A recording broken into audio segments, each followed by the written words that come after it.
Bonjour à tous. Aujourd'hui, chapitre 2 du livre premier degré. Objectif de la vidéo, déterminer l'expression d'une fonction affine. La vidéo va se décomposer en deux parties. La pratique, de quelle manière on opère pour récupérer l'expression d'une fonction affine. Puis, deuxièmement, l'application avec une mise en situation autour de la physique. Premièrement, la pratique. On considère une fonction f qui est une fonction affine, qui vérifie deux éléments, f de 5 égale 8, l'image de 5 par f égale 8, et f de 7 égale 14, l'image de 7 par f est égale à 14. La fonction f est une fonction affine, donc d'après notre cours, on peut dire que f de x peut s'écrire mx plus p. Voici parmi l'ensemble de toutes les fonctions possibles qu'on a pu étudier aussi dans le chapitre 1, un cas particulier de fonction très simple de la forme un nombre multiplié par x plus un autre nombre. Tout l'objectif de notre travail, ça va être de retrouver ces deux nombres-là. Je vous rappelle auxquels on donne des noms. Le petit m s'appellera le coefficient directeur et petit p s'appellera l'ordonnée à l'origine. Alors, tout d'abord, nous allons commencer par la recherche de petit m. Pour cela, nous avons une formule. Cette formule nous permet de se rappeler que le coefficient du directeur peut se calculer de la manière suivante. Il s'agit de l'écart des images divisé par l'écart des antécédents. Ici, les images sont 8 et 14 et les antécédents 5 et 7.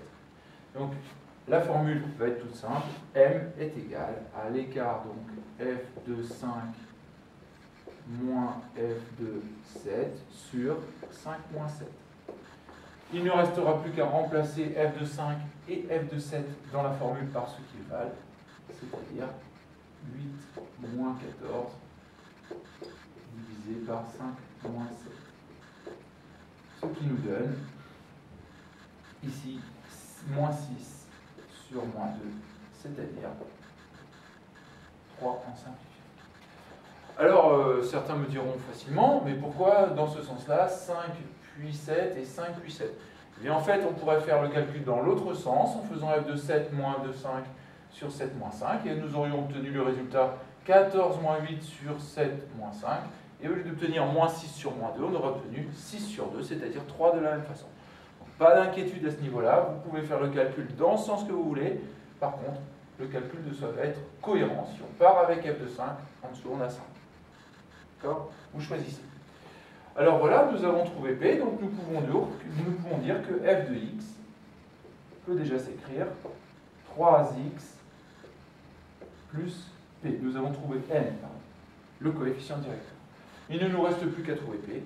Pour cela, nous allons utiliser la forme que l'on a commencé à trouver, puisque maintenant nous avons le coefficient directeur, et utiliser l'une des images. Alors prenons la première.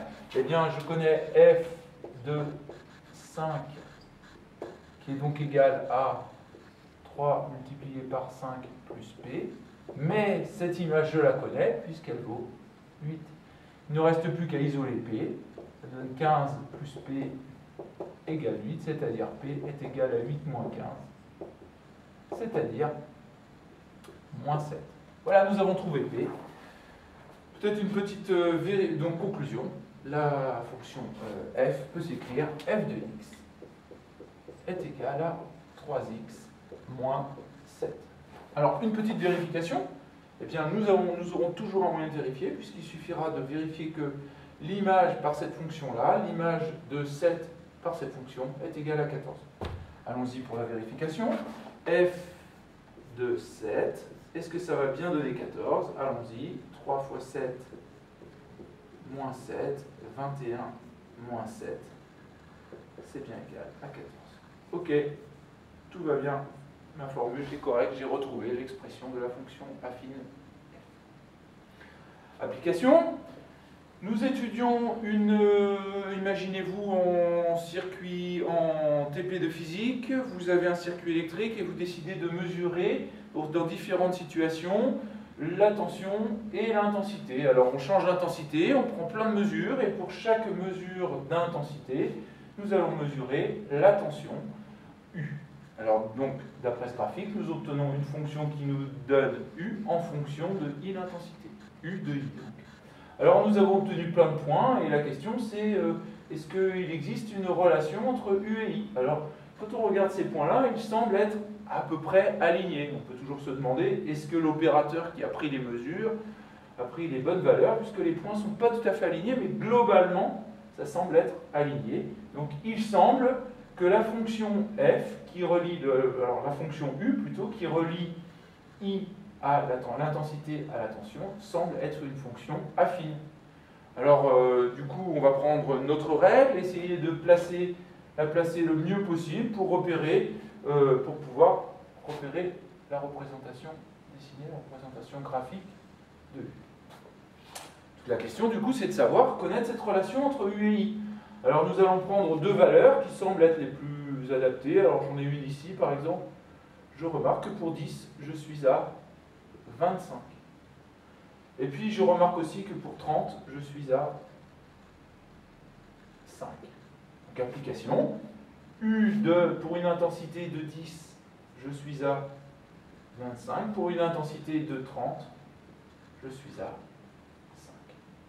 Vous retrouvez exactement la même situation que dans l'exercice précédent, qui est arrivée suite à une prise de valeur. Alors, allons-y.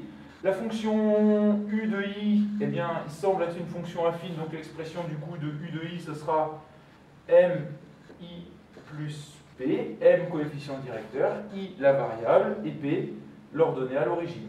Alors allons-y de la même façon. M, l'écart des images, donc U de 10 moins U de 30 sur 10 moins 30.